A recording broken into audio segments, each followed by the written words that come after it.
Yeah. Good morning, everybody. I'm going to start the meeting 10:07. And I'd like to tell everybody on the committee that this is your chance to voice your opinion and such. When we go through this, it's very important that they hear your voice, whether you disagree or agree. And we're going to go ahead and do the 1-year anniversary of the OOIC. What is one change or fix that you are most proud of? You can either put in the chat or you can voice it what that 1-year anniversary is. Well, I think the thing I'm most proud of is the fact that the consumer's needs are really being looked at and have become a very vital part of all the work that's being done. And that is, to me, a tremendous big step. And I'm very pleased to be a part of that. Okay. For me, in the 1-year anniversary, the one thing that I liked is we're able to change what is needed to be fixed to make it more friendlier and such for consumers. That's one of the things I'm proud of.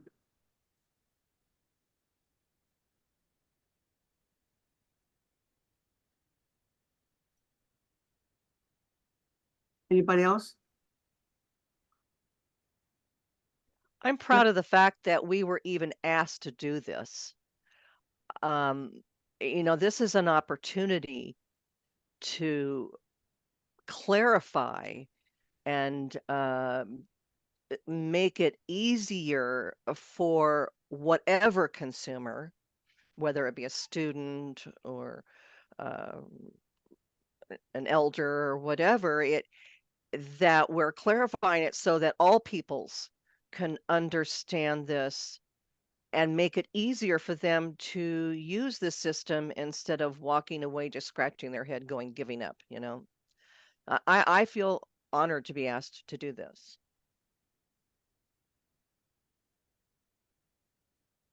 And I'm also proud of the fact that we're still sticking with it. We've been at it a while.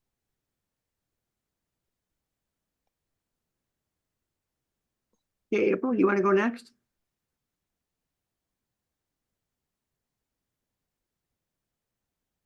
Vixen, Samantha, Maria.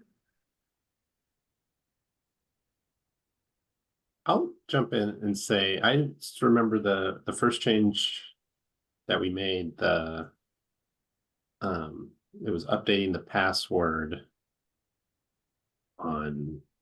or updating the language about how to, what needs to go in your password. It was just, a sort of a semantic thing, but it clarified how to actually do your password, where we're actually describing it. And so it was just nice to get that first change in. And so that was really exciting to hear what you all want to change. And we did a lot of our initial work around passwords. And just to see it happen was great.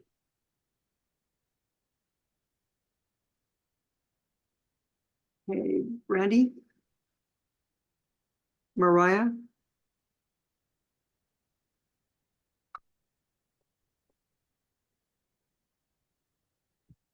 I was excited about the password reading on the front screen. That change.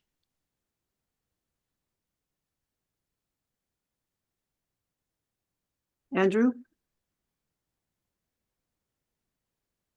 Yeah, not having been here for the whole year, it's kind of hard for me to say what I'm most proud of in the big scope of what the group has worked on, but I've enjoyed seeing what we may be able to do since I have joined and seeing the work that we have worked on. And anytime that we can come together and collaborate to make the experience better for our users is something positive. So I've enjoyed that so far and look forward to continuing the work. Anja? Vanessa?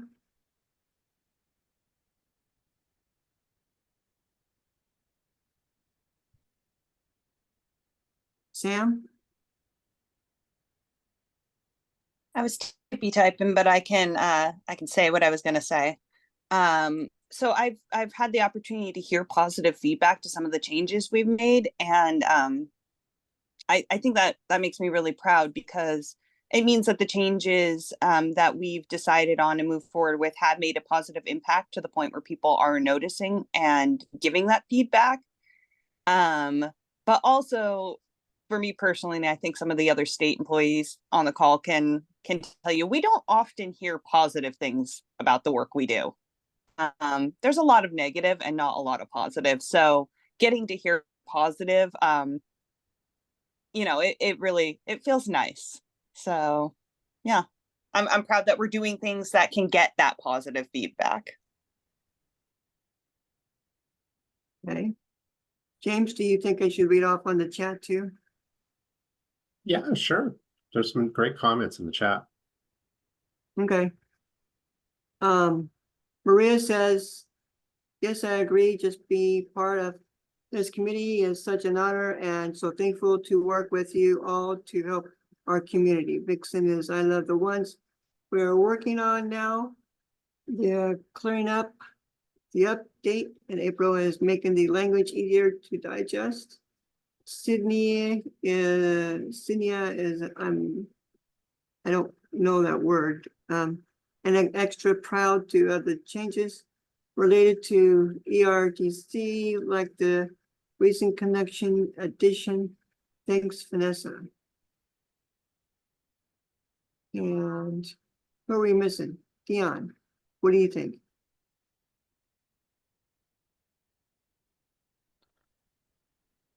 Morning, everyone. Sorry, I was late. I actually missed a lot of the stuff that the group has done in the beginning of the year. Just because I came in after the fact, but I think one of the things and for right now, because I'm all over the place today, there was one that we did, and we just the way that we did the work. I actually unfortunately don't remember the specific work item, but we came in and we went into breakout rooms, and everybody worked with their smaller group, and took that feedback and brought everything back. I think from an administrative side of things, like that, it was a really good use of our time. I feel like it was really efficient way to cover a larger portion of getting the work done for that project, or that work item. So for me, like that was the one time that I really just seeing this group go and being a part of it and being able to sort of lead one of the breakout rooms. For me, that was the thing that I really was most proud of. Okay, Vanessa, Andra. Right there. Well, I just think we've done a lot of work. It's hard to just pinpoint one thing. I know, like Dion said, like we touched on in the beginning, it kind of felt a little daunting because we didn't have a process really set, and it felt really slow to make any change. And we've really kind of streamlined some processes, and I can see us just improving on that. And I mean, any minor change, even if it helps one client easily access additional benefits, is just huge. So I think we've done a lot, and it's hard to pinpoint one specific thing, maybe just how we're working together. Thanks. Hi, it's Inje. Good morning. Yeah, same with everybody. I feel very honored to be here. And this being in this group and going through this process also helped me a lot to really, understand and learn the system. So that's been wonderful as well. Thank you. And I want to make one note before we move on. I really love this group. We really work together hard, and I'm very proud to work with all of you. Okay, now James, take it away. All right. Well, It's like what we like to do is give a little recap of where we're at on some of these things. Previous items have been put in the build. Of course, this particular request has a lot of separate builds because there's a lot of separate screens going on. I think Andrew and I were IMing earlier. We're going to have to push one of these items back a little bit, but so far, it's, we're just moving forward with all these different screens. Hopefully you can see the changes on the income and expense pages, those of you who are working in the one system more. But you can go to the next page, Angel. And this one is part of the way done because Cindy, I think you were just referencing this one. We've got it on the one online portal, but we're going to still put it into the mobile app in a couple months. Woohoo! That will be exciting. And now we get to jump into the meat of these things. Samantha, I don't know if you wanted to add anything to my sort of abbreviated comments there.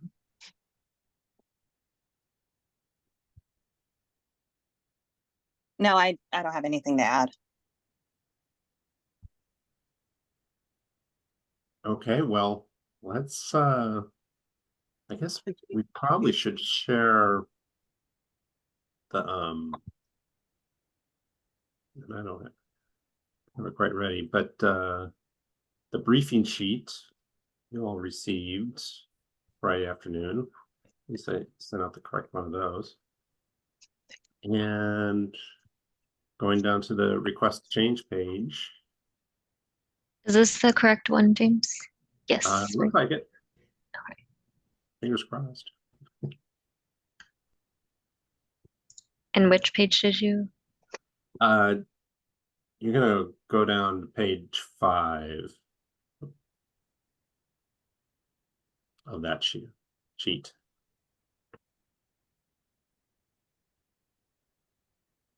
Okay. Can you see? Yeah, we can see it. Just you need to scroll down a little more though.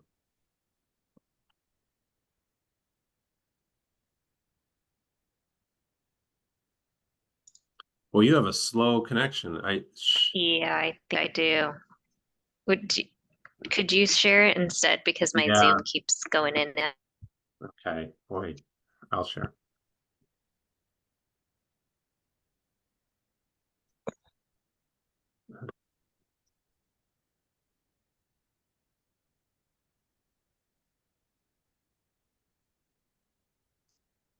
Okay, I think I've got it. Make this bigger. So this is a reminder. Here's our old page with every possible question. Not most people don't see all these questions, but nonetheless, it's a lot.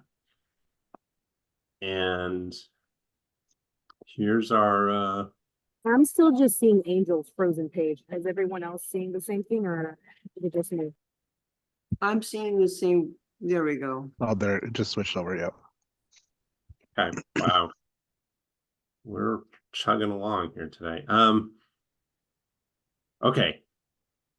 Can we change the font? You mean Enlarge make- it? Yeah.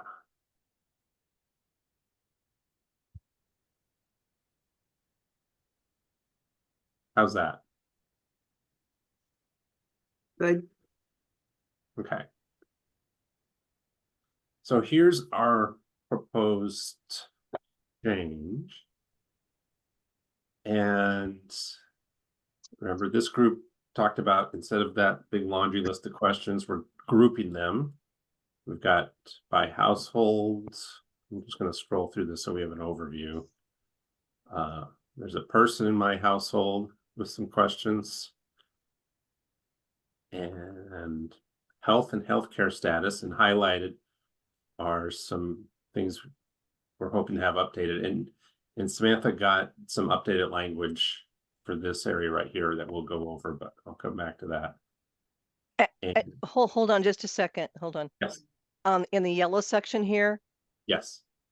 being determined as blind, shouldn't that be being determined as legally blind? Well, that's the stuff we're going to be talking about with you. So, Okay. Here, I'll just put that in right now. And we've got financial information, and then there'll be some sort of spacing and Oh yeah. and then the general thing. So that's my overview. Samantha, this is a little more, oops, your baby. Any other things we need to know before we start looking at language? Well, I will say, you know, when you're thinking about how this is going to appear on screen, the navigate to blah, blah, blah, don't see that. That's informational for us, but like that won't appear on the screen. So, okay. Thank you. Okay. Yeah, just so you guys know that. And then let's see. Yeah, I think our two outstanding issues were down in the highlighted area. I had reached out to some of our good friends with non-Magi medical policy and asked for some updated language. I don't know, Here, I can put James, your if you have that updated easily available, or yeah, I'll put that updated language in there right now. How about that? yeah, because I think that's going to help us really. We had some feedback that, you know, we needed to make sure that people understood to include children with physical, intellectual, and developmental disabilities, but we wanted to make sure that bullet point 1 and bullet point 2 weren't too overlapping and too similar. So yeah, just got some clarity around how they felt like we could lay it out, but I do want to get this group's feedback on the new bullet points. Do ignore that there's one that's called placeholder for Weishin question. We just had to kind of lay it out that way. Weishin is a new program that's going to be coming this winter. So it was just me preparing where it's going to go. So what the options here are, it's going to be, go ahead, James. I just wanted to, for everyone's purposes, even though we don't have to worry about it right now, what does Weishin stand for? Young adults with special health care needs. It's a program for young adults aged 19 through 26, I want to say, who have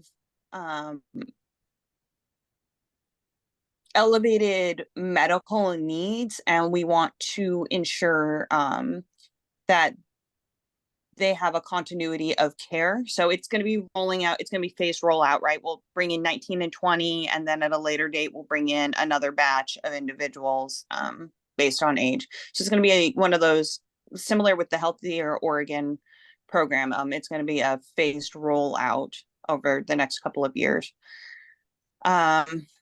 Yeah, so coming soon. It's actually winter. I think it goes live in December, James.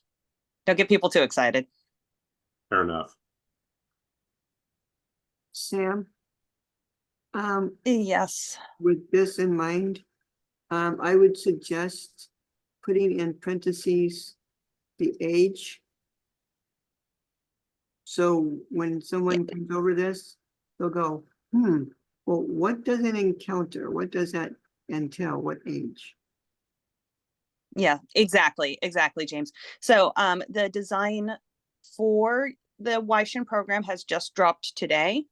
So I get to review what their recommendation is. And so your suggestion is very timely, and I appreciate that. Let me actually scribble myself a little note here to remember that you recommend adding ages so we know who should be going in to answer this question.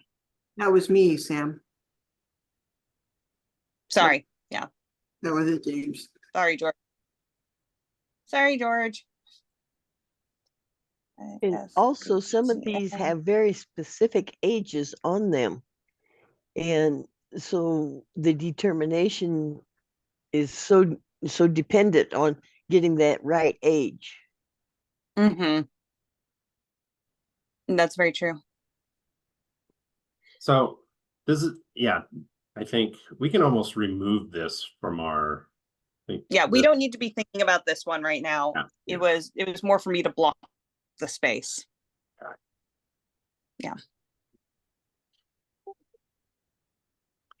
So what our partners at Non-Magi Medical Policy came back with was suggesting that we break out children and adults, and putting the specificity around children because that's where they have often seen that people incorrectly answer these questions.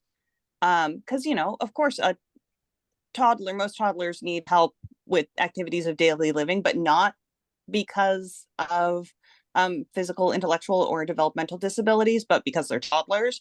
So really calling out for children specifically that it's children with physical, intellectual, or developmental disabilities who need help with the activities of daily living. But then for adults, just leaving it open. Adults who need help with activities of daily living. Because adults typically do not need it only because of age. So we don't see as many of those incorrect referrals or requests for long-term care, long-term services and supports with adults as we do for children. So just leaving it open there is what they recommended. And they did like the addition of having a home care worker and needing help to pay for these support services. So this is the recommendation block they came back with. Any thoughts or feelings on the healthcare needs block?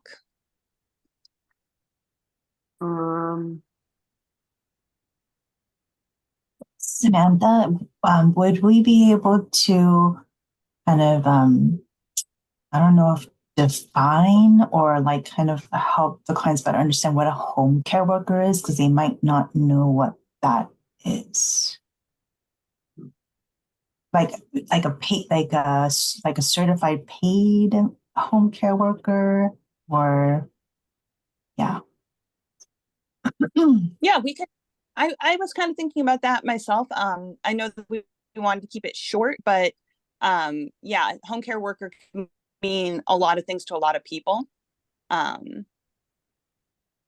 So what was your suggestion, Maria, for additional text? I know that there are like those like certified or licensed like paid home care workers by the county, I believe, right? So that I'm assuming that's what it's talking about. But yeah, okay. Registered home care worker. Oh, thank you, NJ. Yeah. Or like, is it, I guess maybe I'm a little confused what it's asking. So is it asking if you need in-home care services, you need a home care worker? Or I wasn't sure what it was asking. So if you're not sure, that means we don't quite have this right. Right? Because not everybody's going to be able to ask me what I meant. So great call. Okay. So my thought process was that if it's need that's being covered with under the children with physical, intellectual, or developmental disabilities, or adults needing help with ADLs, and then already having but needing assistance and paying for them, would fall under the second two. So the first two are need and don't have, and the second two are have but need help paying.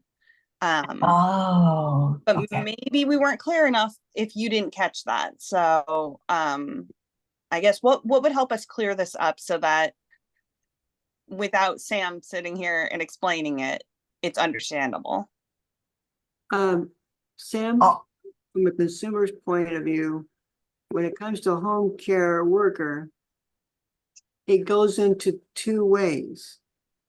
It's either paid by the Medicaid for a home care worker with provider number, or a care worker can come in and do private pay.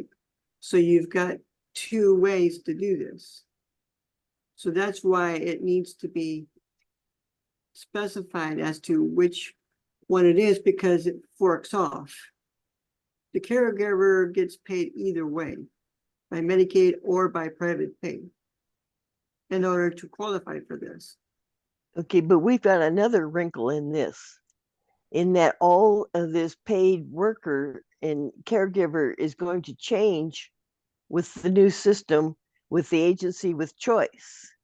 And how's that going to fit into what you're putting here? Well, I think this is just asking whether you're looking to access that, and I think that's the one thing is I'm looking to access a registered home care worker or already accessing a medical, what was it, home care worker, but needing help pay for it. So one is that you're looking to access it for the first time, and others that you already have it but needing help pay, right? By having registered home care worker, that's leaving the other caregiver out, being paid private pay, which means when the consumer goes to apply for this and they only pay private pay, that's going to leave them out of the loop. Okay. So I think I'm hearing a couple of things here. Potentially, so Maria suggested already have a paid home care worker. So maybe adding the word already at the beginning of the sentence before having, like, already having a registered home care worker. And then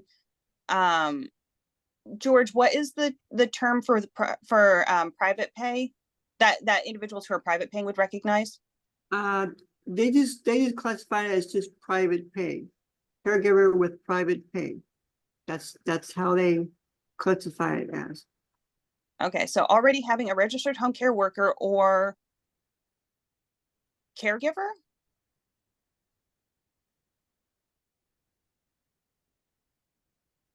Already have a registered home care worker. Well, if you got a registered home care worker, that already says that they have a caregiver already. Now, if you put a caregiver with private pay, then that will also help the consumer, because you've got the registered home care worker is the one that's registered by the state. If you go by the caregiver with private pay, that will not eliminate the consumer. Oh, okay, wait, let me ask a few more questions to make sure I'm understanding this. So are they only called registered home care workers when they are paid by Medicaid? Yes. Okay, so then we do not need to say registered home care worker, because if it is a registered home care worker, then they already have these support services. So we need to remove registered home care worker and instead say already having a privately paid caregiver and needing help to pay for these support services. Well, if you do that, once again, that leaves the other one out. You've got two types of caregivers. Yeah, but George, what I'm saying is somebody who has the Medicaid paid one does not need to request help paying for it because they're already receiving it. Okay. Right? Am I right about this?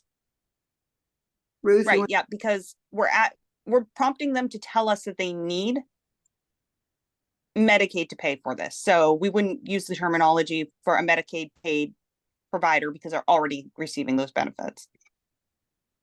Within a home setting, yes. Okay, yeah. But some of these people are under agencies already. And so all the work has to go through the agency to provide the worker. And so I don't know where that fits in this. I'm not sure I understand. Can you give me a little more information? Well, they're like Addis is a home care agency.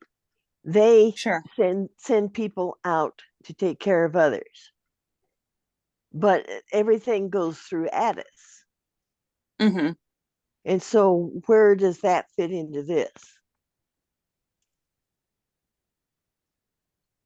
I'm not entirely sure that it does, because when they navigate to that screen, it doesn't ask them if they need help identifying a caregiver. It asks if they need help paying for a caregiver. Right. So, I'm not sure that we have a location where that would fit in, to be honest with Okay. you. Yeah. So- The purpose of the question is to get them to speak to a worker to determine eligibility, but not to provide referrals necessarily. But to speak with the worker, sometimes they have to speak with the agency to get to the worker. Sam, this is where the difficulty comes in when you've got 2 or 3 different types of caregivers coming in all directions. Mm-hmm. Yeah. Not to mention the OPI and OPIM that's coming out, which is gonna make it more difficult. The one that state wants to implement is the OPIM, right, Ruth? Yes. Mhm. That's gonna make it more difficult. So it looks like NJ has her hand up, and then I have a question also. But I'll give it to NJ first. Yes. So this question is to screen if they are eligible for Medicaid long-term care service. Is that correct?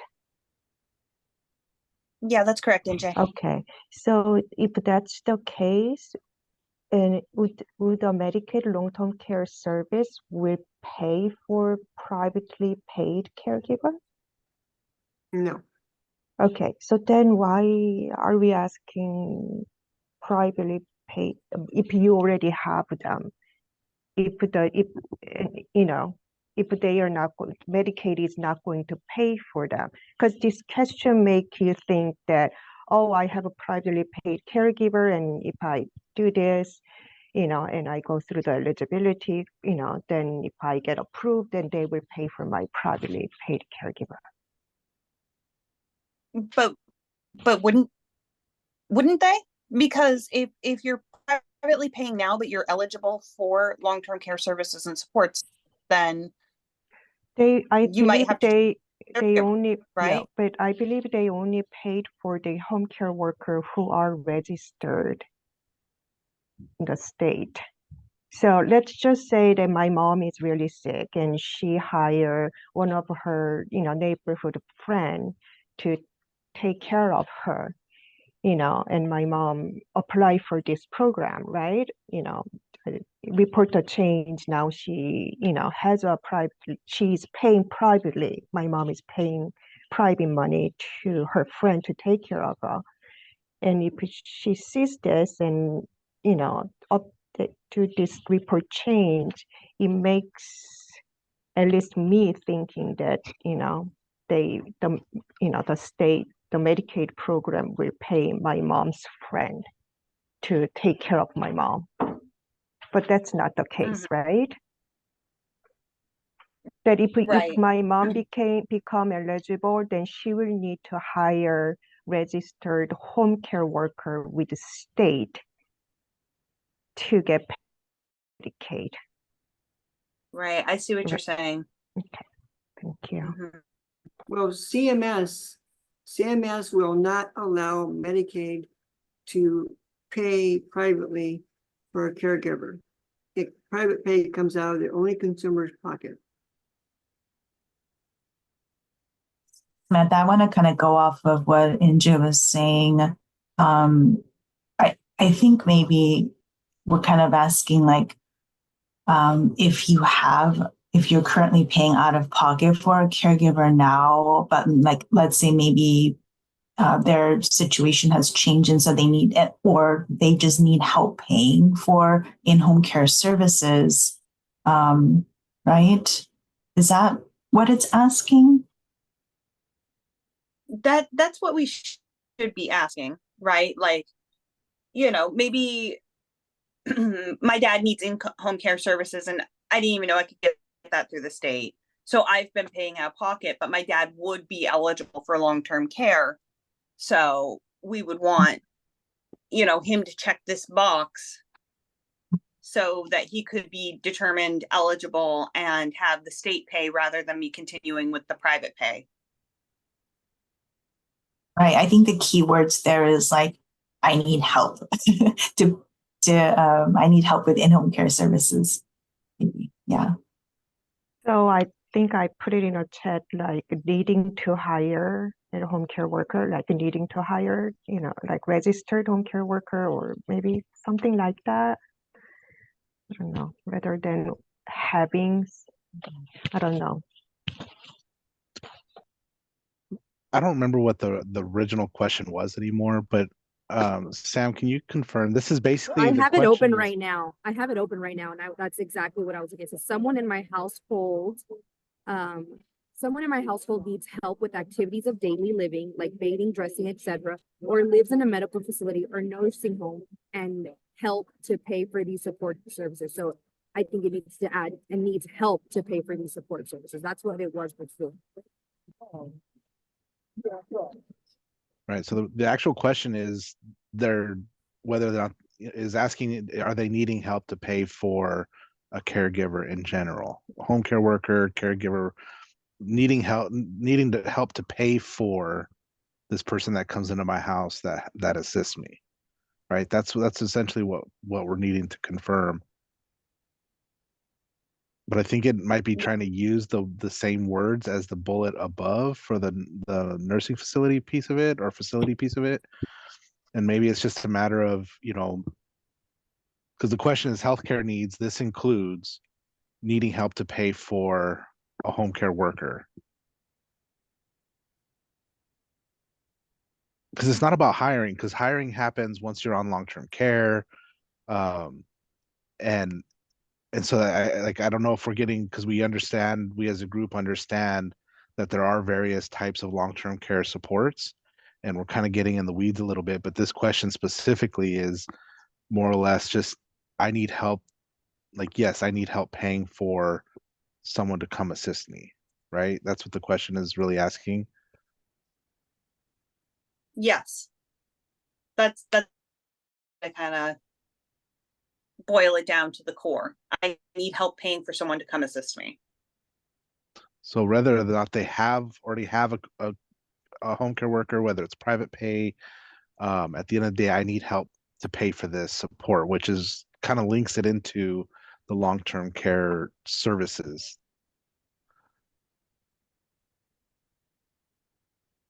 But it doesn't actually talk about wanting long-term. It just wants to know if you need help paying for it, right? So it's actually, is there supposed to be two questions?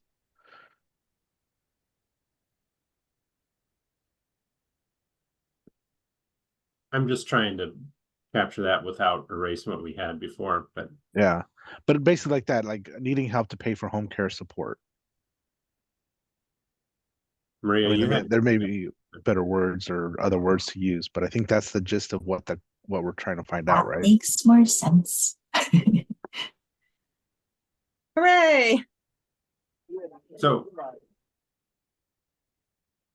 is there a So Sam, and okay, so when this is set up, so what direction will this qualify the consumer for?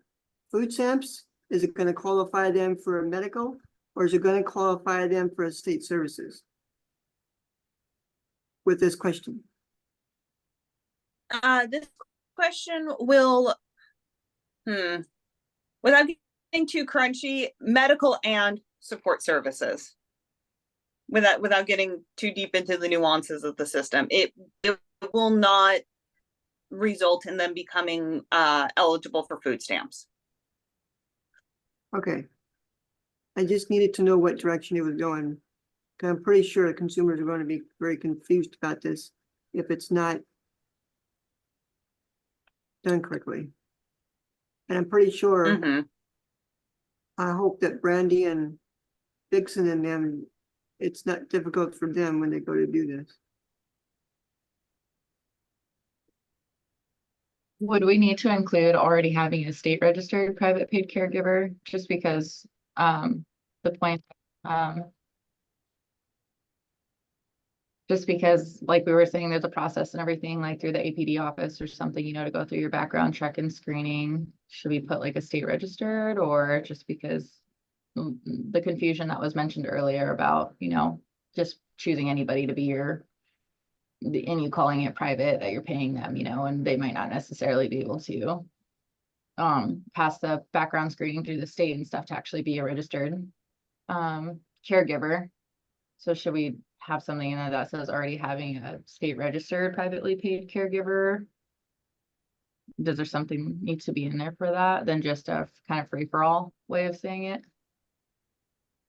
Actually, I wonder if we need to go the opposite direction, because we don't want people to screen themselves out of answering that question. Like, you know, if my dad has a neighbor helping him and he would actually be eligible for long-term care, long-term services and supports, I don't want him to look at this question and go, oh, well, they're not a state registered care provider, so I don't click this button. I want him to click that button, become, you know, be determined eligible, and have the counseling with the worker to tell him, hey, so you can't continue using your neighbor unless they get registered. Right. Or potentially could be the other, yeah, state registered, or yeah, or we could find you someone else. You're just your neighbor, they were charging you $5 a day or whatever. Right. You know, there's a so potential I for your wonder if family you'd want members to, you know, get paid and everything to help take care of you through the state if they're already doing it. But so yeah, private state registered, or the potential to become, you know, or something. I don't know. I just didn't think just anybody. Yeah, I just wonder if we want to leave the question high level and let that counseling and that clarification of like who can get paid to come from the workers, rather than trying to describe the eligibility for a home care worker to be paid. I would agree with that, and just to keep in mind that this is just reporting a change that someone needs these additional healthcare needs, and that's going to drive them through the actual eligibility process, where that will be a chance to get more specific with what the actual needs are. Yeah, this question here, need help to pay for home care support, that is a broad net. So, and if that's the goal, you know, catch a few people. Are we so am I removing this italicized text because it's been okay? Let me verify. Maria. I was gonna ask Samantha, so does that mean like if a client wants to apply for in-home care services, like when they call the Medicaid screening line, they would still need to go through that process, or they're able to just come here and request this, and then that would kind of initiate or start that process? Yeah, so they can go either way. Both of those are valid doors. They can either call the screening line, or they can answer those questions positively in applicant portal, and submit. And that creates a task for that line to reach out to them. So wow. Okay. Thanks. Yeah.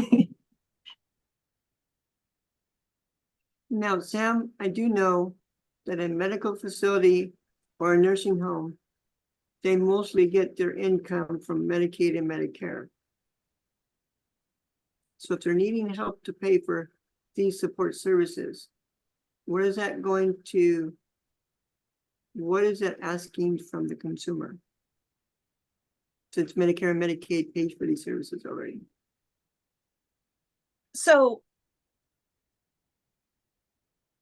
not all individual, and I have an odd amount of specific recent experience of this, trying to get my dad into an assisted living facility, and the amount of facilities I had to call to see who had openings for Medicaid. I found out of the 3 assisted living facilities in Sherwood, one of them doesn't take Medicare, Medicaid at all. They only take private pay or long-term care insurance. 2 of them do. One of them had a multi-year wait list, and the other one had a year-long wait list. So I think that coming at this, presuming that people who live in a medical facility or nursing home are already getting it paid through Medicare or Medicaid is perhaps an incorrect assumption. They may already be getting it and select this in error, but they also may be private paying and need to change that scenario because paying $6,000 a month isn't working for their budget. Okay, And I think we're trying to capture those individuals who, you know, are private paying and that's not working for them. But again, you know, similar to the home care support, right? I don't know if we want to dig too deep because there will be some counseling that their local case manager will have to engage with them around what facilities in the area will take state pay. And it might not be the place they're currently living. okay. Now, when someone's answering phone calls from your guys' department, when they go to see this, are they gonna know what to say to the consumer?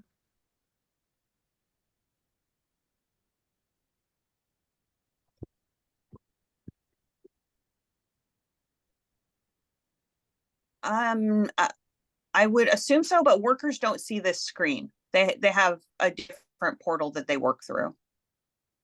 I understand that, but there are consumers that's gonna be calling in your guys' toll-free number to really ask some questions. Oh, I see what you're saying. I see what you're saying. So, well, I would say that if we haven't phrased it in a way that a consumer can read it and understand it without having to call and ask questions, we haven't phrased it the correct way. But yes, individuals who are taking the phone call should have an understanding of, you know, that we do pay for nursing home, long-term care, etc., rehab facilities, if they're receiving long-term care services. Okay. I'm just trying to make sure that it runs smoothly. Mhm. And on either end. No, I agree. And you know, again, George, if you're not reading it and understanding exactly where we're getting from the way that it's phrased, then it's not phrased correctly. Anja, go ahead. Yeah, this might not be the right question or conversation in today's meeting, and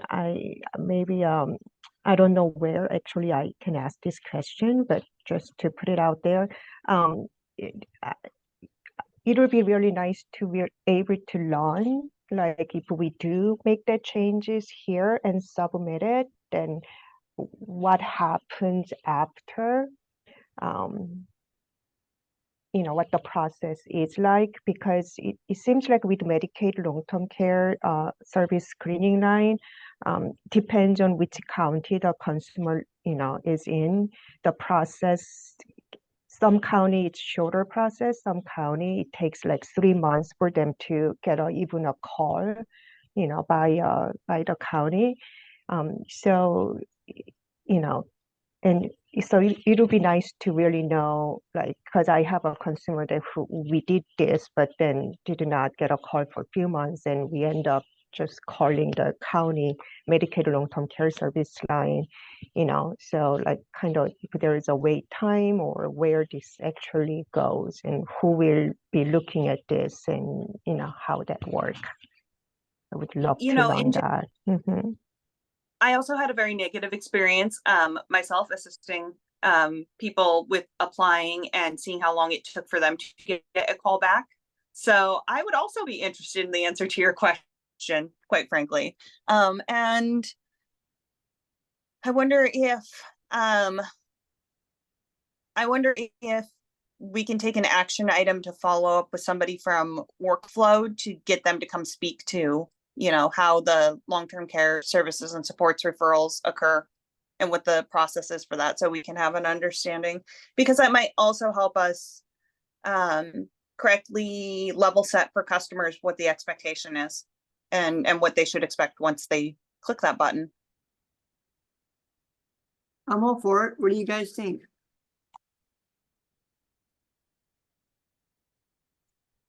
Sydney, Julius, April, Vixen, Angel, Mariah, Vanessa.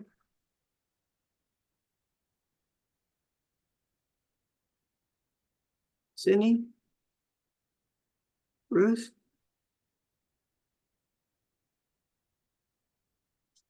Are you for this? And Ruth?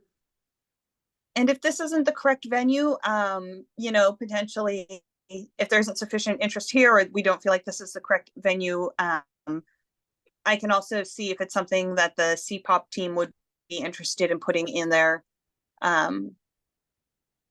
meetings, you know, because I'm sure there are a lot of community partner medical assisters who would like this information. Okay, so when can we have them in here? Next meeting? Or the next meeting? Let me reach out. Let me take an action item, George, to reach out and find out who we would talk about and kind of prime them and see what availability is to be able to come talk to us about it. Thank you. Okay, well, we have another bit of text here to work through, but we're also overdue for a break. So why don't we take our 10-minute break and come back and talk about the disability question here. So I'll see you at what, 11:09, I suppose. Yeah.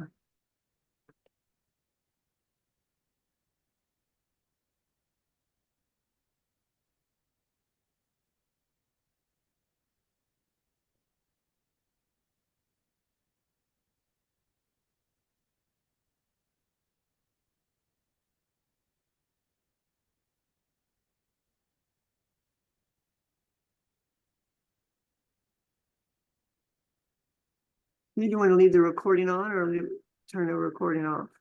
I guess I had never been sharing my screen while I was hitting the pause and recording. I think I paused it. It's still recording. Oh, here, let me do this. And I'll get back to sharing. Let's see if I find the right thing. There we go.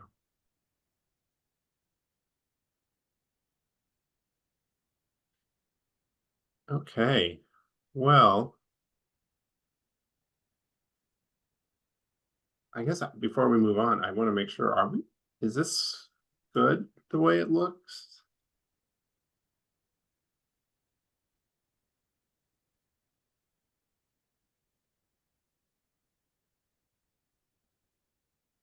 Did we land on this?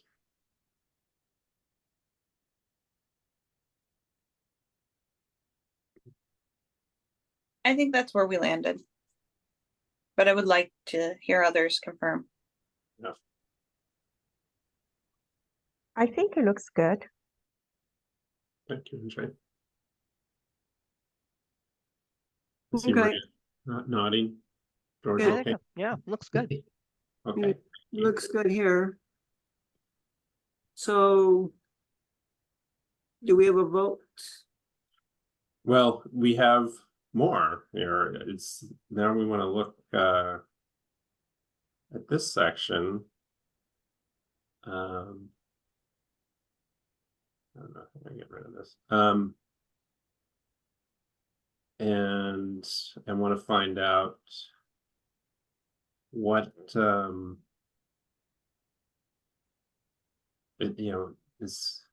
this work for people? Is it understandable and doing what we needed to do?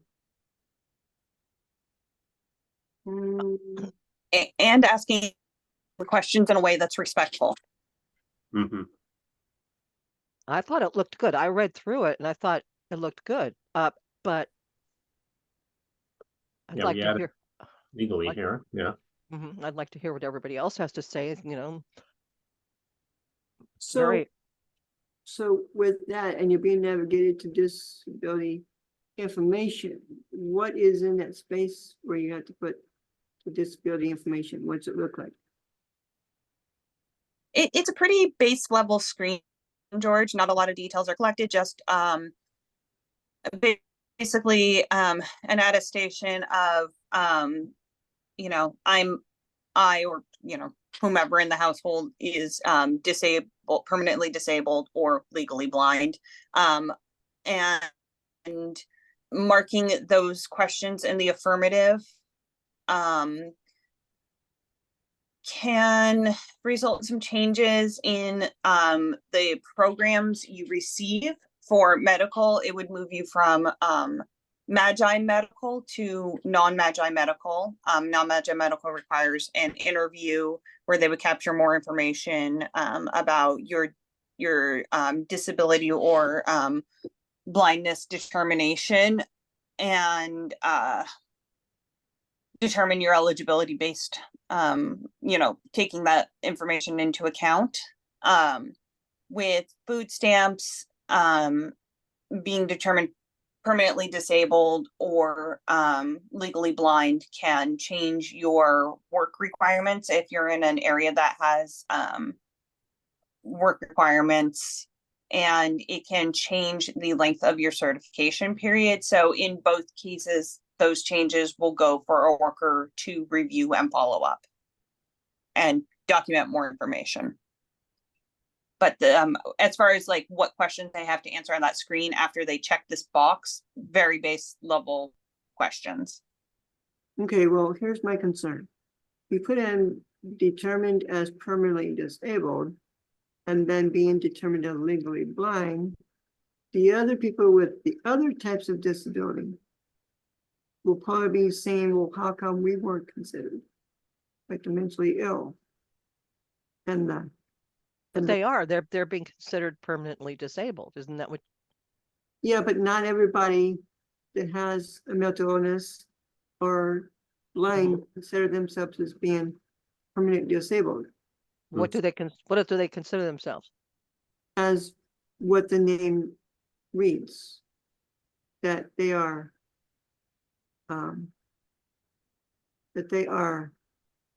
blind, or not blind, that they are deaf and mental.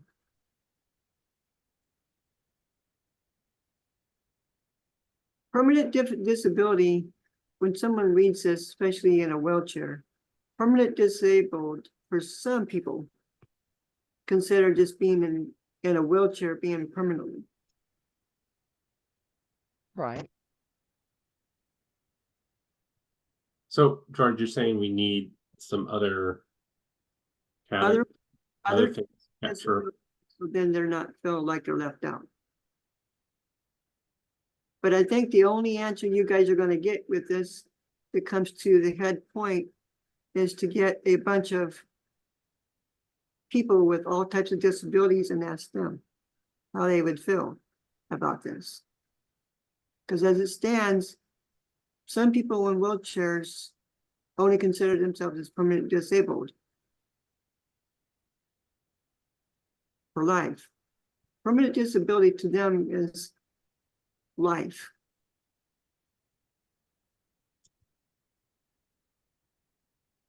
Samantha, you put a lot in the chat. What is this?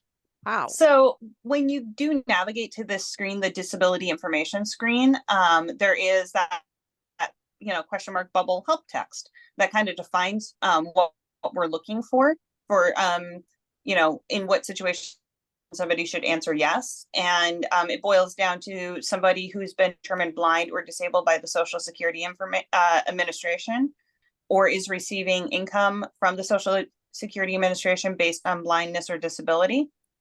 Or ODHS has determined that someone is blind or disabled using Social Security Administration criteria. That's that process. I think we've discussed this before, where somebody hasn't gotten a determination from Social Security, but ODHS says, you know what, yeah, we're pretty sure they're going to determine you permanently disabled or blind.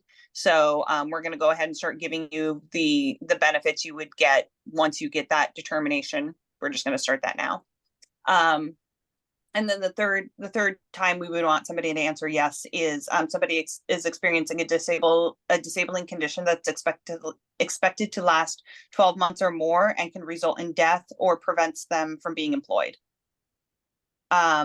though it does note that some employed individuals may be considered a person with a disability for this definition. So if you believe you may be blind or have a disability, you should just choose yes. Okay, well, I know of a. But we can't put all of this information into this question without, again, making this page, well, making it a CVS receipt in length. You know, we don't need something that takes you 20 minutes to scroll through. So how do we boil down enough to get people to go, hey, this might be me, so I better check this box? Well, I know a person that's mental disability and she doesn't get Social Security at all.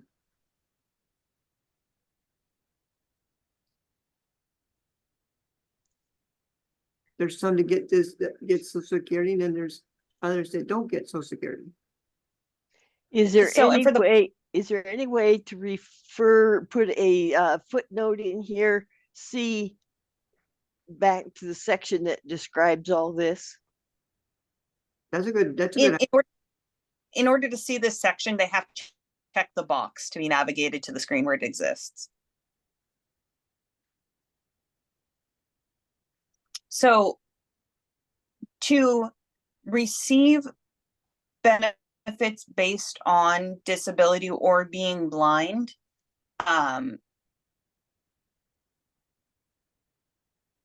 the criteria is a little bit different between medical and SNAP. For medical, it's those first two bullet points. They need to be determined by the Social Security Administration, or the department needs to have used the Social Security Administration criteria to determine. So for medical, if an individual is disabled but not determined by the Social Security Administration and not determined by the department, then this wouldn't be something we would want them to mark. For SNAP, it's a little bit different because of those work registration rules.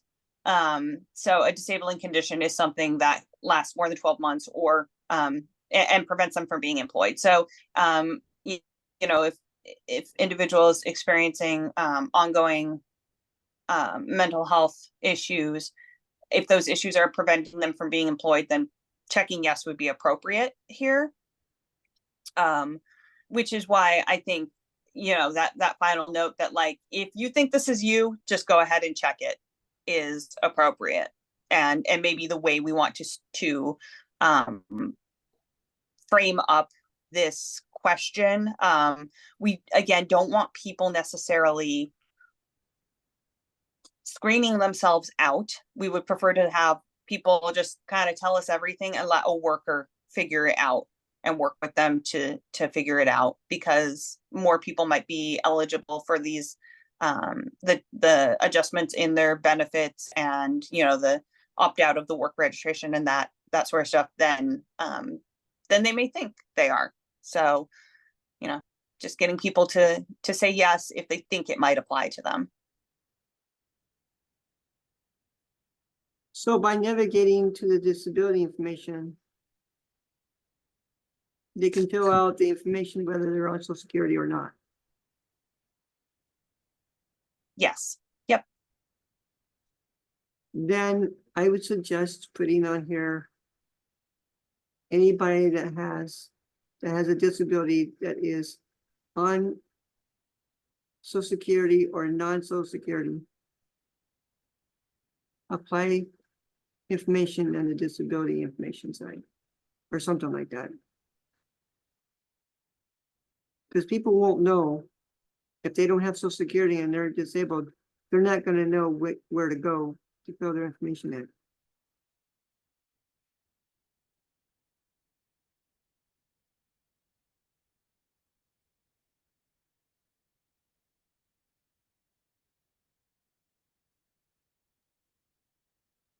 So George, what do you think of Dion's comment? That's fine. That way it's not offensive.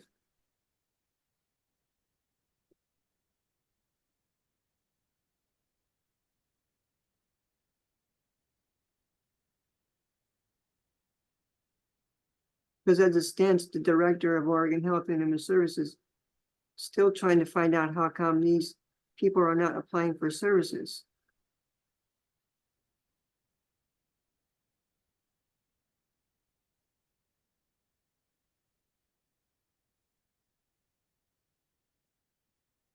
Just nitpicking a little bit, do we want to say receiving a disability diagnosis rather Oh, than yeah. receive, because everything Yeah, else is ing?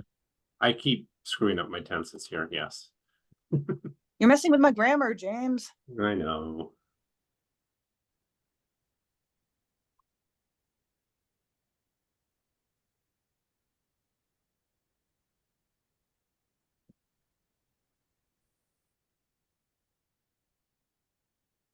Okay.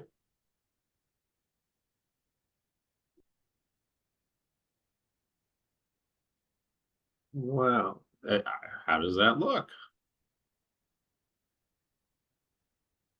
Again, a nice wide net. Yeah, that would receiving a disability diagnosis, yeah.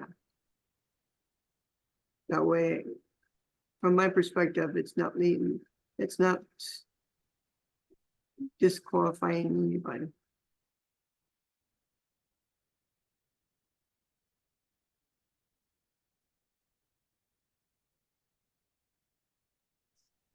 Okay, well, I'm not hearing any other comment. Everyone must be in awe of how great it looks.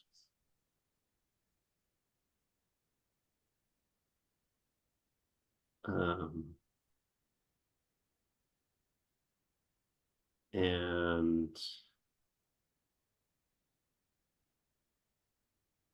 is there anything else in this document that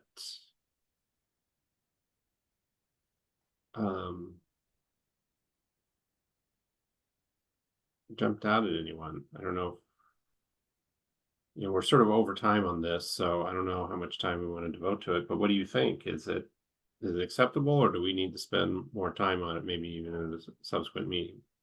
No, it's okay with me, it's okay with the group.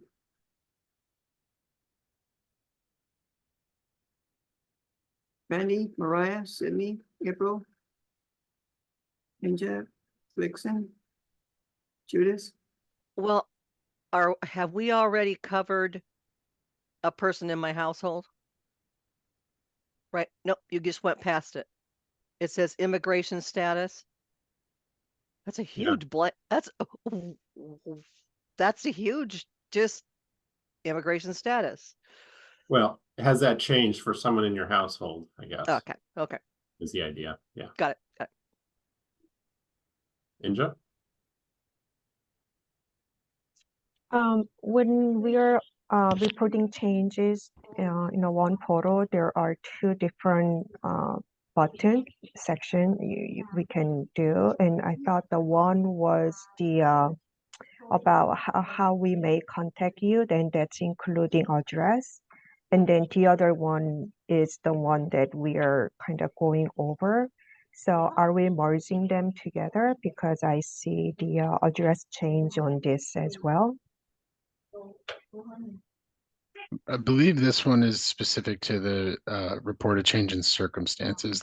This one can trigger changes in eligibility, and the change in how we contact you is strictly what we would consider non-eligibility updates. So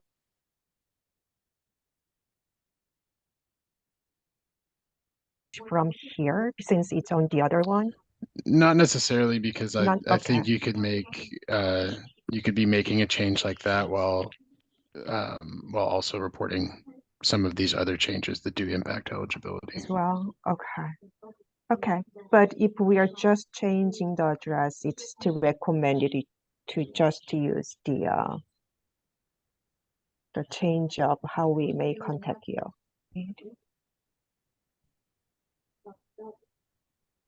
I think it's there to provide options Okay. of how folks would report that information, but I don't think I think if you were to just report an address change either way, and that's all you reported, it would still have the same outcome. Okay. because before we had an issue with changing address where we determined their, eligibility, and it may affect them with their CCO changes, things like that. So just wanted to make sure. Yeah. Thank you.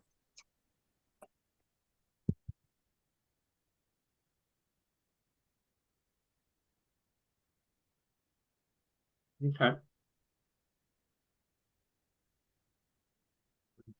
Health and healthcare status. So combining all these questions together, how Mhm. many questions have we decreased to? Is it 7 now?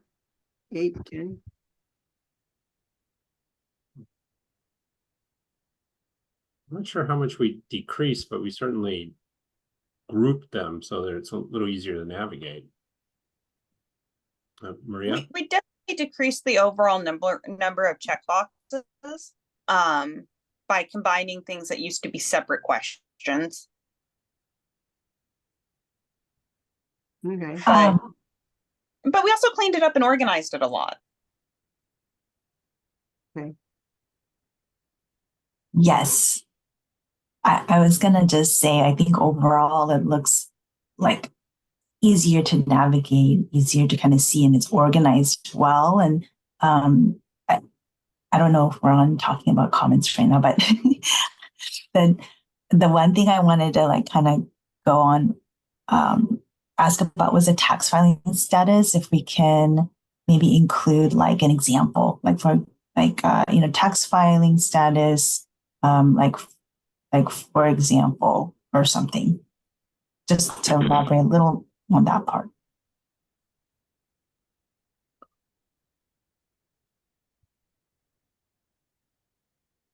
Sure, glad we're narrowing this down.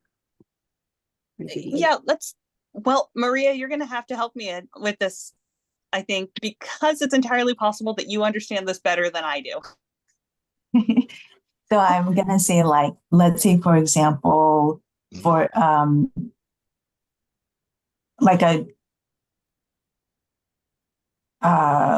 dependent, like adding a dependent, or maybe, I don't know, like what could there be?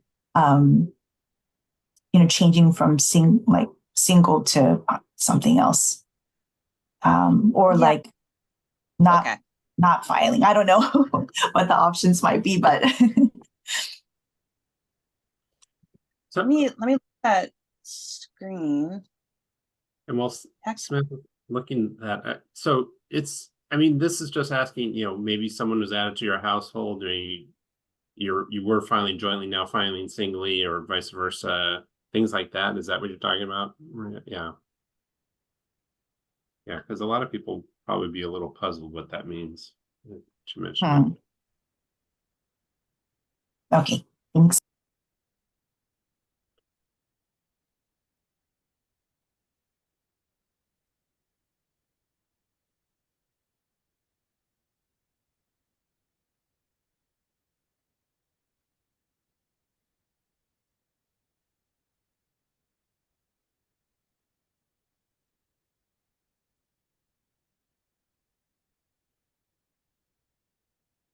Really short exemption status means.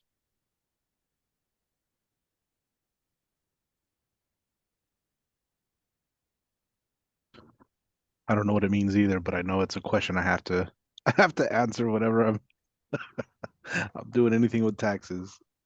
There, I dropped suggestions based on what's on that screen into chat. See it. We'll use that.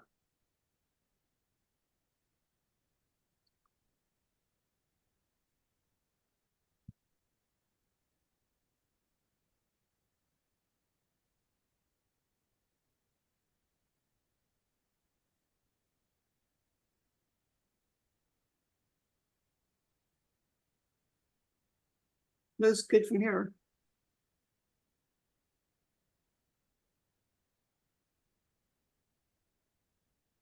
Can I also add one more for the expense section?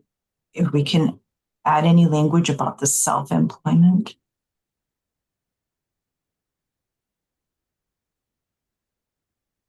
Yes, that's great.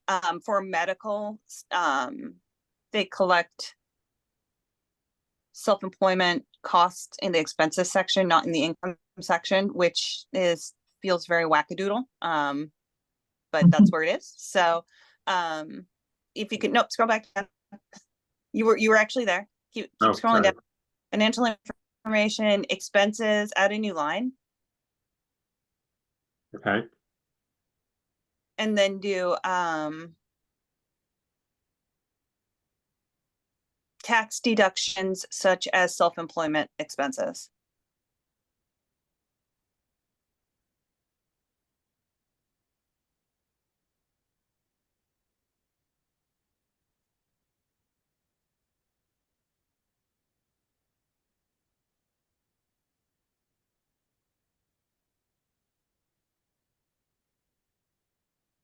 Oh, Samantha, does this include for non-Magi folks? Like their other like, do they input other expenses?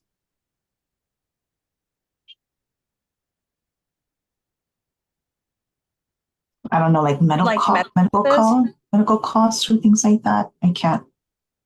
I know it's such a detailed application for the non-Magi folks, so. Medical expenses can be collected in applicant portal, but I almost don't want to put it on here, NJ, because like it's really, the question is really weird because we can't have the portal disclosing what the medical expenses are for. So it's just like, tell us a lump sum number for your family. It's terrible. So I would almost never want to ask somebody who's receiving non-Magi or requesting the medical deduction for SNAP to report that through applicant portal because it's a messy disaster, quite frankly. So I don't want to add it because it's bad. It's going to make things worse, not better.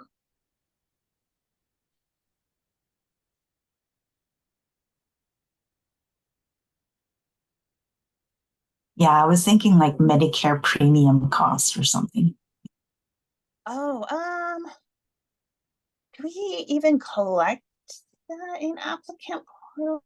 Let me go look. Oh, there's so many screens and I have most of them I know pretty well, but not all of them. Yeah, I don't know that we collect premium amount. Maybe is it on the I know Medicaid helps pay for it. So I don't know if they're eligible.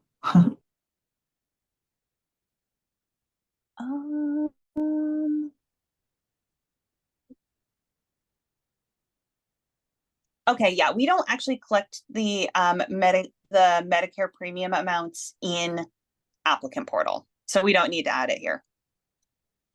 We actually get those over an interface.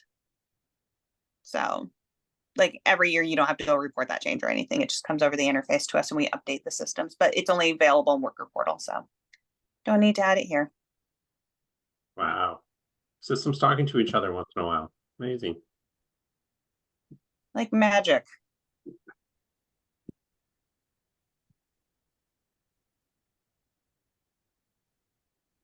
So this tax, it's just weird language to me. Expenses, this includes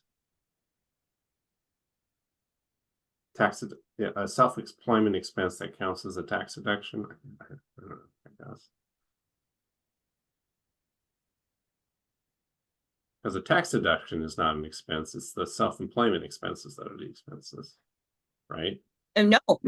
For Magi, tax deductions. Any tax deduction. Yeah. Okay. Shows how little I. Yeah, like if you're an educator, those expenses can be included. Yeah, there's a bunch of tax deductions that you can include on your Magi application. Okay. Well, how about that? Any other comments or questions? No. Samantha, do you think we could have a mock-up, a more accurate mock-up how this will look? Although it's going to look pretty much like this, except for this right column, right? Exactly. If you just like hold your hand over the screen so you can't see that right column, you have a very good idea of what this is going to look like. I just saw Andrew do it in the because he's on camera, and it made me chuckle.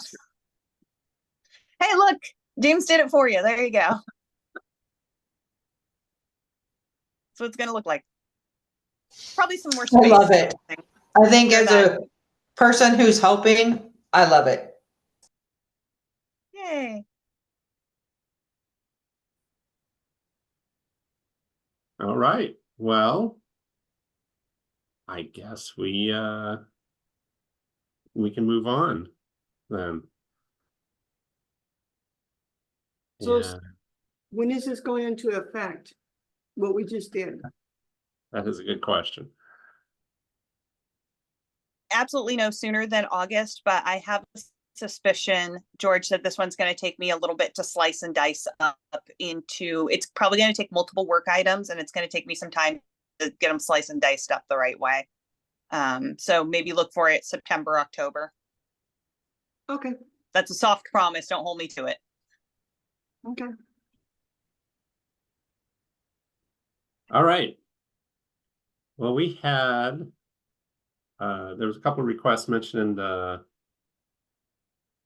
the agenda and on your briefing sheet, which I just scrolled up to. And you may remember we had this question about on the miscellaneous document upload screen, the proposal to add a bullet point to let college students know they need to put in their FAFSA or whatever other financial aid items. And so the text, as you see, it would go there. The text is this.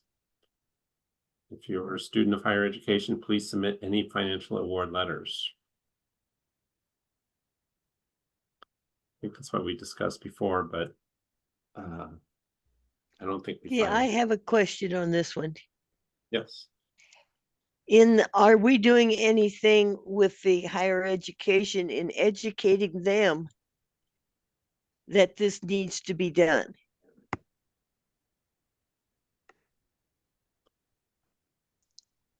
How are we educating the people in the front office that is getting these papers available for them to fill out to make sure that they could put some kind of an emphasis that this needs to be done? Well, that is a very good point. I think we put this in, I could easily there's a couple places I was thinking of. One, there is the college benefit navigators who are actually working this, and I talk to on a regular basis. But it sounds like even more importantly is getting maybe the Higher Education Coordinating Commission to make sure to send this out to their members as well. So it sounds like something that would fall in my lap.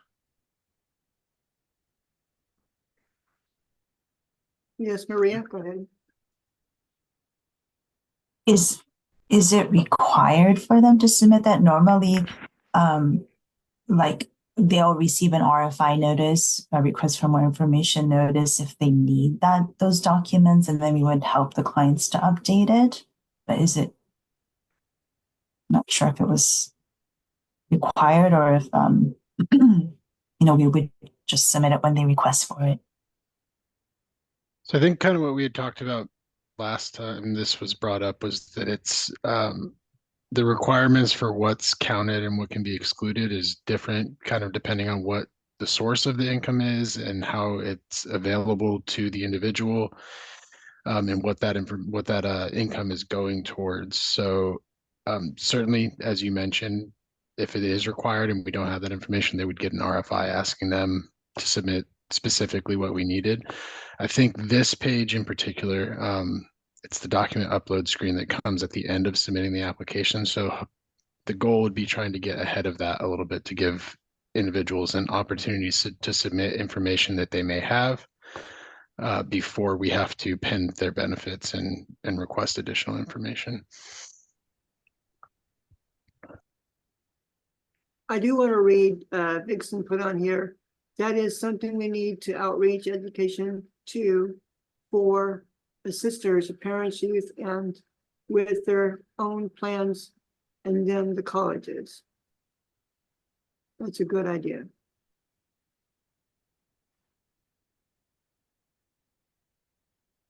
Is there anything else you want to add more, Vixen? No, I was just thinking that's something that like we could look at, you know, when we're doing our rocks, like our rocks could help us, or we can look at some of the messaging we use for social media posts that we make sure, because I know a lot of parents do not understand that income for that kind of stuff is considered income for OHP. It never really came across to a lot of parents until they were getting their qualified health plans through the marketplace, and then they were getting they were getting their tax credits, and then I would have families that hadn't reported that as income on their taxes, and then they would have to pay back their tax credits. So I think it's very much not something that people think about when it comes to these applications. So I feel like that's something that we need to look at in outreach education that's beyond just an application or an RFI. Where would you suggest this to be done? At colleges or at branch offices? I think colleges need to understand that they could help the students with that. But I also think that, you know, having it on the application that says, you know, that's there because it hasn't been something on a paper or older applications that says, you know, students' income is considered income. So I think it'll be beneficial that we have it on here. But I also think, like I said, I think as sisters need to know, and that's something that needs to get trickled down through the CPOP to like the rocks and stuff like that, grantees that are sisters that understand. And we look at it and putting out through social media and different types of outreach education. Well, it's an advantage to the higher education field too, because that is just more tuition for them. And so actually it's to their benefit to participate in this.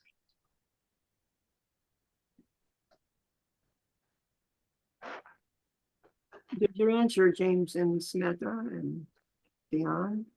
Yeah. So as for there's the outreach, but then there's the actual text of the proposal. Are there any concerns with this text? I think just being specific, is it just financial award letters or so on? Because sometimes getting a hold of a financial aid office or whoever's in charge of at a higher education location is the easiest thing. Not everyone's going to a JC that they can drop it in the office. It could be an online. So like really just spelling out, is it this specific financial award letter or what exactly is it that they need to submit? I agree with Vanessa, especially because I do believe like student loans don't count, right? So it like may just be grants. So really spelling that out, what financial award means, because it like the financial aid office is going to say, oh, here you're a financial award letter, it's available. And there could be literally no free money in there. They're just trying to offer you like subsidized loans or even unsubsidized federal loans. So we do actually need students to provide us all financial aid, because loans themselves are not countable, but there is a worksheet that workers will work through.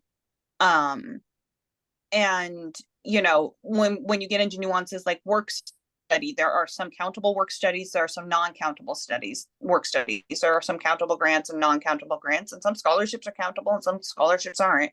So we could write a whole manual about what they should submit and what they shouldn't submit. And it might just be easier to say, give it all to us and let us sort through it. That's not a bad idea. I mean, I just have a hard time because like that can be deceiving. Like April said, just because I'm awarded, does it just means eligible? Doesn't mean I'm actually using it. I'm not actually going to take on those loans or whatever it may be.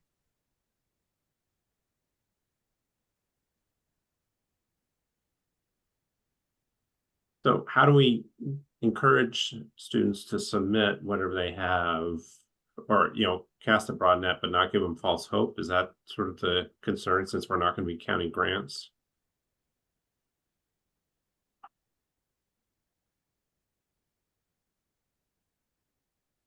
I like what Andrew wrote in the chat. Mm-hmm. We could also just say financial award letters or something that shows what you actually received. And I think just for like a other perspective, the danger of being super specific about what they may not have to submit. I don't think we want to leave it up to the individual on like what they do and don't report to us, and then have that lead to like a negative impact for like an overpayment. Like someone was mentioning issues with like similar issues with taxes and things like that. So I think that's why it can be a little iffy to not report certain things. And as Sam mentioned, there is a process through eligibility to review what's there, review what's countable, and through that, we should see, you know, if something is available to someone and they haven't actually taken it, that can be worked through during that eligibility process as well.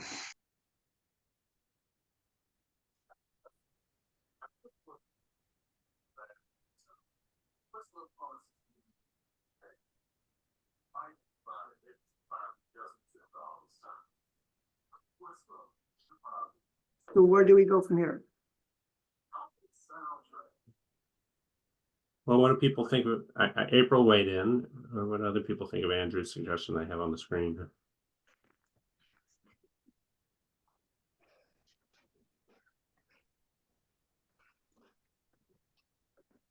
Anja, Maria, what do you think?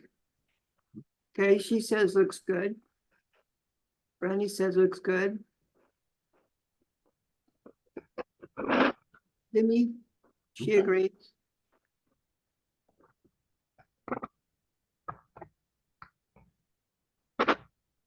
She just says she agrees. Ruth, do you agree with it? Yeah, so there's your vote. I think, unless I'm missing somebody. Ingrid, what about you? Okay, she does. Okay. I think we got everybody. Okay. Um, Thank you, George, for wrangling that vote. yeah. So there you go, Sam. So we have a little bit of time left. I feel like we did sort of our year in review earlier. And we have one other new request that maybe, how about this? I'll just introduce it, but we'll really dig into it next time. I feel bad because I threw this one on without really checking with Samantha too. But we did start working on it yesterday. Actually, I took what you had in this briefing sheet and I kind of expanded on it just slightly. Oh, wonderful. But yeah, if we don't have time to go over it totally, we can just give a little overview. Oh, I thought I had fit it on all on one screen here. Well, what we could do is we could go over it on some of it today, and then we can take the other partial, and whatever we don't get, we can put on the next meeting. Yeah, I think that's fair.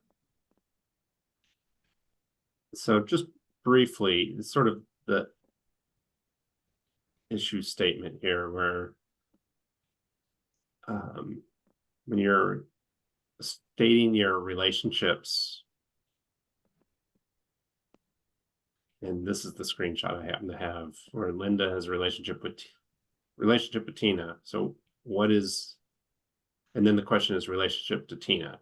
So that question, I think, is sort of answerable, but it's if Tina is the child of Linda's, which the age implies that, then what do you select? And the way it's laid out here is because of the way it maps into worker portal and the information, the way that the information is entered there is the same as here. Household member one's relationship to household member two. And so the answer they would be looking for here is Linda Belcher's relationship to Tina Belcher is parent. And one suggestion that came from Sam that sounded pretty straightforward and good to me at least, was to say, rather than relationship to Tina Belcher, say Linda Belcher is Tina Belcher's, and then you would answer parent. Or, you know, John Doe is Jane Doe's spouse. Maria agrees with that. Maybe this is an easy one.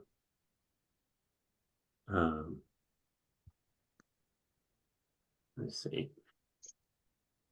So are you wanting our vote on this? James? Well, let me get some text down first. Just using the terms of the we had above. Linda is, what was it? I probably have full name, is Tina's, and then it's blank. Is that the idea? And then there's the pull down menu. Let's look at this again. Yeah, that's the idea. Yeah, because that would elicit the same information from that field, but I think asked in a clearer way. so all the questions would be in this form where you have the person, in this case Linda, the I guess who's the applicant, is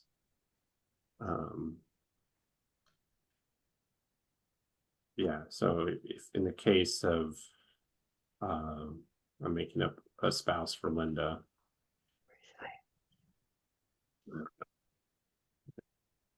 I'm going to go very straight traditional here, is Joe's. And then in this case, it would be spouse. Okay. Okay, so something like this. Is that, wow, this is a piece of cake, I guess. Unless, are there other questions about this?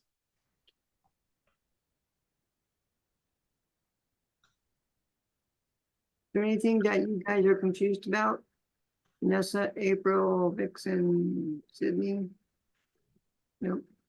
So, and Andrew, in your example, so individual one is the applicant, and then individual two is the family member or whatever.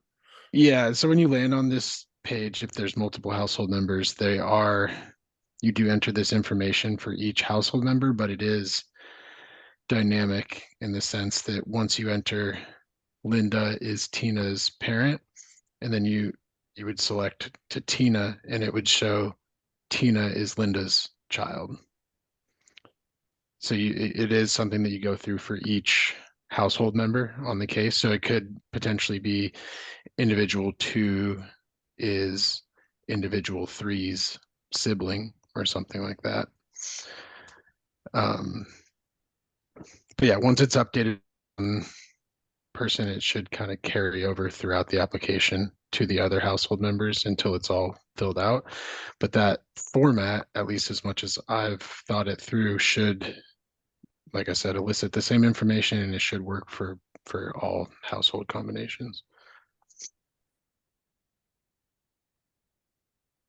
Cool. Well, that was. Vanessa, do you like this?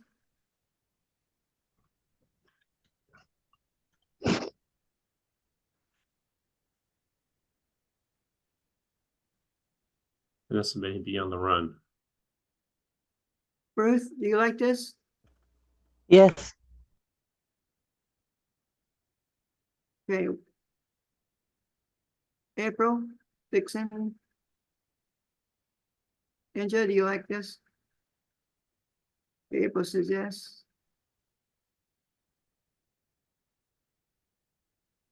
Dave Dixon said yes. Angela, Maria said yes. Angela,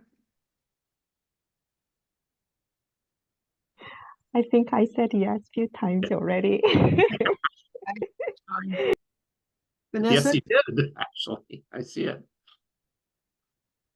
No, Vanessa. Okay, she says yes. I guess yeah, it's approved. That's great. Okay, thank you. So I'll say that you know, I was thinking we'd have more of a year in review discussion. One thing that I'm looking at the agenda, we didn't really have a chance to talk about, and I'll stop sharing here, is if what kind of hurdles that the group is facing, and maybe if you're interested, we could pick that up next month. But James, yeah.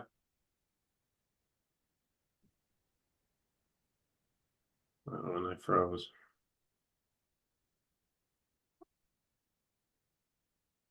James, you're froze.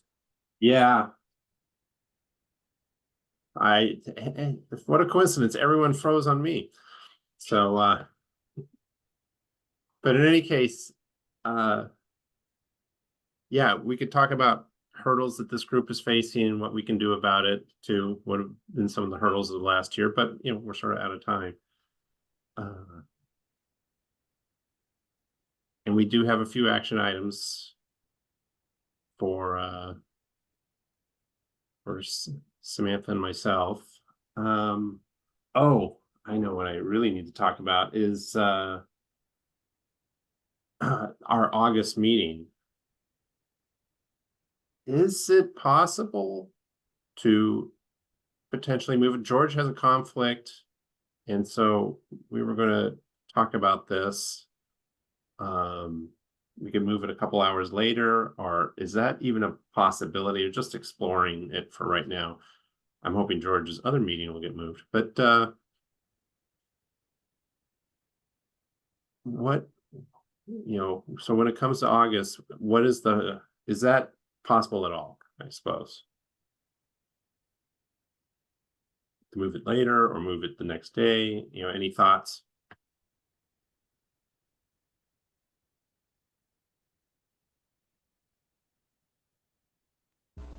Can you send out a doodle poll? We can do that.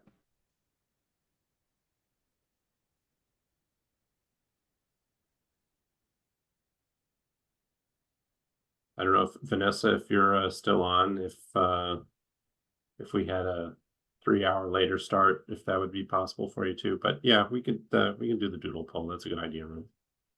3 hour later.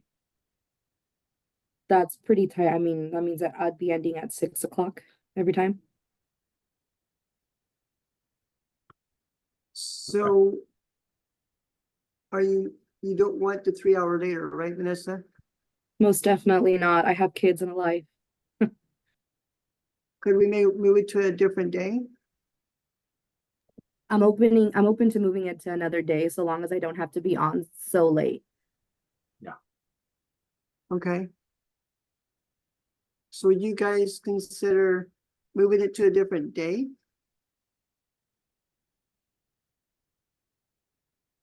We can look at Wednesday or Thursday that week. Ruth, Sydney, are you okay with that? What about your crew, James? Would it be okay with them? Like Sam? I haven't looked at everyone's calendars, truth be told.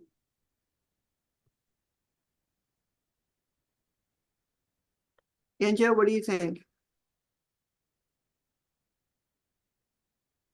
Yeah, within the week.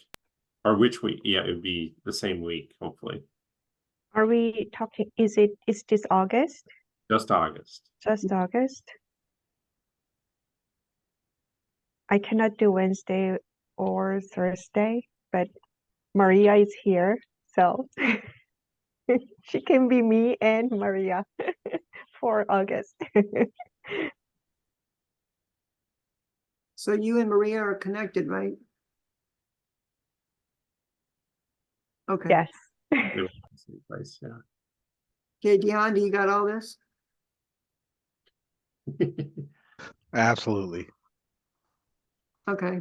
I will try my best to get the other person to move, so I'm hoping that if they can move, then we could still have it on the same day, I'm hoping. I'm working on both ends. Okay, well, we're losing people because we are way over time. Okay, So we'll get an email out. And thank you so much for this meeting and for all this effort the last year. We're looking forward to more this coming year. okay, and Sam, could I talk to you on the side while everybody's gone?